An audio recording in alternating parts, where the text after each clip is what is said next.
Сізге. Бүгін біз мен зерттеушімін тақырыбында зерттеу жүргіземіз.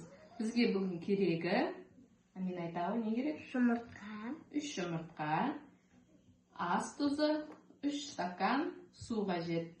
Бірінші, ештеңе қосылмаған таза суға бір жұмыртқамызды саламыз. Суды саламыз. Бізде бірінші стаканда жұмыртқа астына батып кетті. Солай ма, Амина? Иә. Екінші стаканға ас тұзын саламыз. Талаға. 10 қасық тұз саламыз. Толтырып. Сала бер. Дағы сал.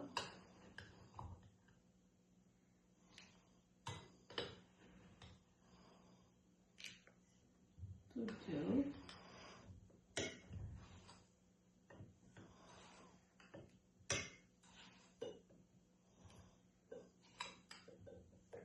Амина, араластыра.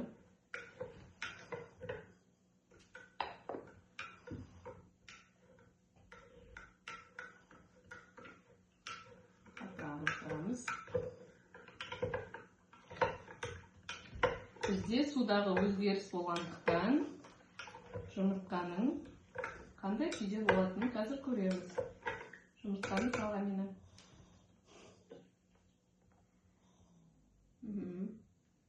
Қандай болып тұр? Төбесінде тұр. Төбесінде. Яғни су тығыз ас тұзын салғаннан кейін тығыз болғандықтан жұмыртқа батпай төбесінде қалды. Үшінші стаканымызға тұзды саламыз, ас тұзын. Бұнда 2 қасық саламыз. Толтырып саламыз.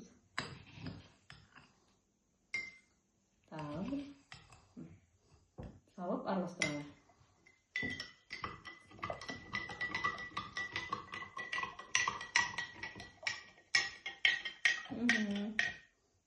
Енді соңғы жұмыртқамызды осыған саламыз. Салауы. Бұнда қандай өзгеріс? Ортасында. Ортасында және жұмыртқамыз қалқып жүр. Яғни су мен жұмыртқаның тығыздығы бірдей күйге түскен кезде жұмыртқа ішінде айналып қалқып жүр. Бүгінгі зерттеуіміз осы судың тығыздығы мен судың құрамын қарау тақырыбы. Сау болыңыз.